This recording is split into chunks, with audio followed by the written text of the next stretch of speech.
Her face smooth, though. He can. A man wielding the one power. That was a thing no Aes Sedai could contemplate without fear. It was a thing the whole world feared, and I will loose it on the world. Randall Thor will stand before the world as the dragon reborn. The Amerlin shuddered. Randall Thor. It does not sound like a name to inspire fear and set the world on fire. She gave another shiver and rubbed her arms briskly, but her eyes suddenly shone with a purposeful light. If he is the one, then we truly may have time enough. But is he safe here? I have 2 red sisters with me, and I can no longer answer for green or yellow either. The light consume me, I can't answer for any of them. Not with this. Even Varen and Seraphel would leap on him the way they would a scarlet adder in a nursery. He is safe, for the moment. The Amerlin waited for her to say more. The silence stretched until it was plain she would not. Finally, the Amerlin said, "You say our old plan is useless. What do you suggest now?" "I have purposely let him think I no longer have any interest in him, that he may go where he pleases for all of me." She raised her hands as the Amerlin opened her mouth. "It was necessary, Siwan. Randall Thor was raised in the 2 rivers, where Manetherin's stubborn blood flows in every vein, and his own blood is like rock beside clay compared to Manetherin's. He must be handled gently, or he will bolt in any direction but the one we want. Then we'll handle him like a newborn babe.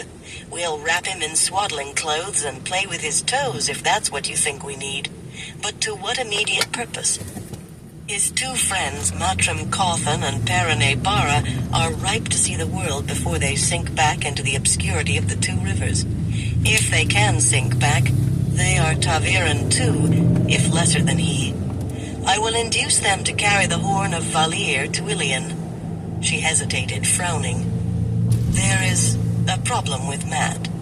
He carries a dagger from Shadar Logoth." "Shadar Logoth? Light! Why did you ever let them get near that place? Every stone of it is tainted. There isn't a pebble safe to carry away. Light, help us. If Mordeth touched the boy..." The Amerlin sounded as though she were strangling. "If that happened, the world would be doomed." "But it did not, Siwan. We do what we must from necessity, and it was necessary. I have done enough so that Matt will not infect others, but he had the dagger too long before I knew. The link is still there. I had thought I must take him to Tar Valon to cure it, but with so many sisters present, it might be done here. So long as there are a few you can trust not to see dark friends, where there are none. You and I and 2 others will suffice, using my Angreal. Liana will do for one, and I can find another." Suddenly, the Amerlin's seat gave a wry grin. "The Hall wants that Angreal back, Moiraine. There are not very many of them left, and you are now considered unreliable." Moiraine smiled, but it did not touch her eyes. "They will think worse of me before I am done. Matt will leap at the chance to be so big a part of the legend of the Horn, and Perrin should not be hard to convince. He needs something to take his mind off his own troubles. Rand knows what he is, some of it at least, a little, and he is afraid of it naturally. He wants to go off somewhere alone, where he cannot hurt anyone. He says he will never wield the power again, but he fears not being able to stop it. As well he might. Easier to give up drinking water." "Exactly. And he wants to be free from Aes Sedai." Moiraine gave a small, mirthless smile. Offered the chance to leave Aes Sedai behind and still stay with his friends a while longer, he should be as eager as Matt. "But how is he leaving Aes Sedai behind? Surely you must travel with him. We can't lose him now, Moiraine." "I cannot travel with him. It is a long way from Faldara to Ilion, but he has traveled almost as far already. He must be let off the leash for a time. There is no help for it. I have had all of their old clothes burned. There's been too much opportunity for some shred of what they were wearing to have fallen into the wrong hands. I will cleanse them before they leave. They will not even realize it has been done. There will be no chance they can be tracked that way, and the only other threat of that kind is locked away here in the dungeon. The Amerlin, midway in nodding approval, gave her a questioning look, but she did not pause. They will travel as safely as I can manage, Siwan, and when Rand needs me in Ilion, I will be there, and I will see that it is he who presents the horn to the Council of Nine and the assemblage. I will see to everything in Ilion. Siwan, the Ilianers would follow the dragon or Baal Zaman himself if he came bearing the horn of Valir, and so will the greater part of those gathered for the hunt. The true dragon reborn will not need to gather a following before nations move against him. He will begin with a nation around him and an army at his back. The Amerlin dropped back into her chair, but immediately leaned forward. She seemed caught between weariness and hope. But will he proclaim himself? If he's afraid, the light knows he should be Moiraine, but men who name themselves as the dragon want the power. If he does not, I have the means to see him named dragon whether he wills it or not. And even if I somehow fail, the pattern itself will see him named dragon whether he wills it or not. Remember, he is ta'veren, Siwan. He has no more control over his fate than a candlewick has over the flame. The Amerlin sighed. It's risky, Moiraine. Risky. But my father used to say, "Girl, if you won't take a chance, you'll never win a copper." We have plans to make. Sit down. This won't be done quickly. I will send for wine and cheese. Moiraine shook her head. We have been closeted alone too long already. If any did try listening and found your warding, they will be wondering already. It is not worth the risk. We can contrive another meeting tomorrow. Besides, my dearest friend, I cannot tell you everything, and I cannot risk letting you know I am holding anything back. I suppose you are right, but first thing in the morning, there's so much I have to know. The morning, Moiraine agreed. The Amerlin rose and they hugged again. In the morning I will tell you everything you need to know. Lyanna gave Moiraine a sharp look when she came out into the anteroom, then darted into the Amerlin's chamber. Moiraine tried to put on a chastened face, as if she had endured one of the Amerlin's infamous upbraidings. Most women, however strong-willed, returned from those, big-eyed and weak-kneed, but the expression was foreign to her. She looked more angry than anything else, which served much the same purpose.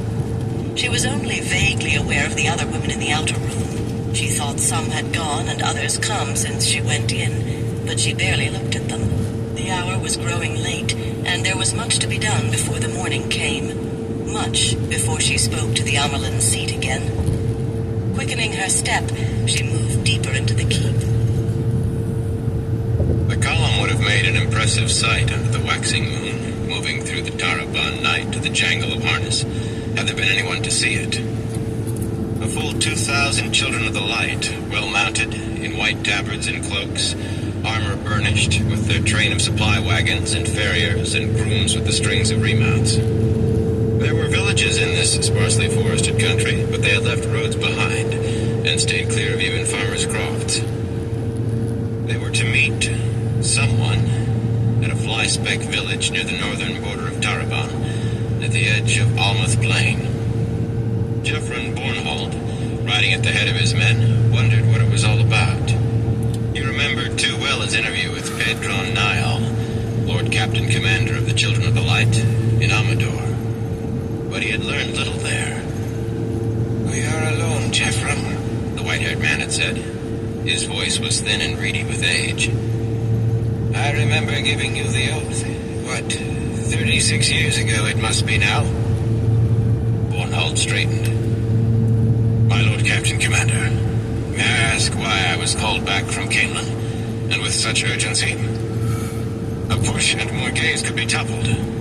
There are houses in Andor that see dealing with Tar-Valon as we do. They were ready to lay claim to the throne. I left Eamon Valda in charge, but he seemed intent on following the daughter heir to Tar-Valon. I would not be surprised to learn the man has kidnapped the girl, or even attacked Tar-Valon." And Dane, Bornhold's son, had arrived just before Bornhold was recalled. Dane was full of zeal. Too much zeal sometimes. Enough to fall in blindly with whatever Valda proposed. light, Jeffrem. But you are the best battle commander among the children. You will assemble a full legion, the best men you can find, and take them into Taraban, avoiding any eyes attached to a tongue that may speak. Any such tongue must be silenced if the eyes see. Bornhold hesitated. 50 children together, or even 100, could enter any land without question. At least without open question. But an entire legion? Is it war, my Lord Captain Commander? There is talk in the streets. Wild rumors, mainly, about Archer Hawkwing's army's come back. The old man did not speak.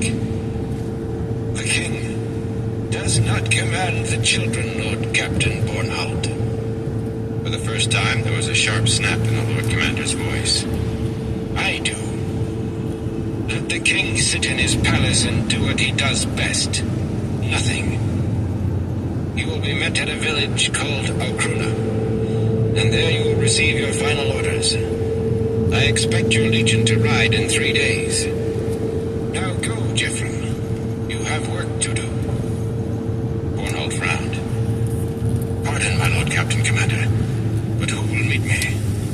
Why am I risking war with Taraban? You will be told what you must know when you reach Okruna. The Lord Captain Commander suddenly looked more than his age. Absently, he plucked at his white tunic, with the golden sunburst of the children large on the chest. There are forces at work beyond what you know, Jeffrem. Beyond what even you can know. Choose your men quickly. Now go. Ask me no more. And the light ride with you. Now Bornhold straightened in his saddle, working a knot out of his back. I am getting old, he thought. A day and a night in the saddle, with 2 pauses to water the horses, and he felt every gray hair on his head. He would not even have noticed a few years ago. At least I have not killed any innocents. He could be as hard on dark friends as any man sworn to the light. Dark friends must be destroyed before they pulled the whole world under the shadow. But he wanted to be sure they were dark friends first. It had been difficult avoiding Tarabaner eyes with so many men, even in the backcountry. But he had managed it. No tongues had needed to be silenced. The scouts he sent out came riding back, and behind them came more men in white cloaks, some carrying torches to ruin the night vision of everyone at the head of the column. With a muttered curse, Bornhold ordered a halt while he studied those who came to meet him. Their cloaks bore the same golden sunburst on the breast as his, the same as every child of the light, and their leader even had golden knots of rank below it, equivalent to Bornhold's. But behind their sunbursts were red shepherd's crooks, questioners. With hot irons and pincers and dripping water, the questioners pulled confession and repentance from dark friends. But there were those who said they decided guilt before they ever began. Jeffrem Bornhold was one who said it. I have been sent here to meet questioners. We have been waiting for you, Lord Captain Bornhold, the leader said in a harsh voice. He was a tall, hook-nosed man with the gleam of certainty in his eyes that every questioner had.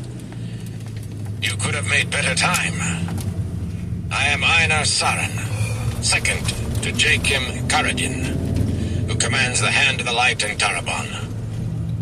The Hand of the Light, the hand that dug out truth, so they said. They did not like the name questioners. There is a bridge at the village. Have your men move across.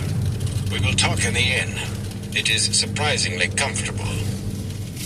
I was told by the Lord Captain Commander himself to avoid all eyes. Take a whole big bush out. The village has been pacified. Now move your men. I command now. I have orders with the Lord Captain Commander's seal if you doubt. Bornhold suppressed the growl that rose in his throat. Pacified. He wondered if the bodies had been piled outside the village, or if they had been thrown into the river. It would be like the questioners, cold enough to kill an entire village for secrecy, and stupid enough to throw the bodies into the river to float downstream and trumpet their deed from Alcruna to Tanjiko. What I doubt is why I am in Taraban with 2,000 men, questioner. Saren's face tightened, but his voice remained harsh and demanding. It is simple, Lord Captain. There are towns and villages across Almouth Plain with none in authority above a mayor or a town council.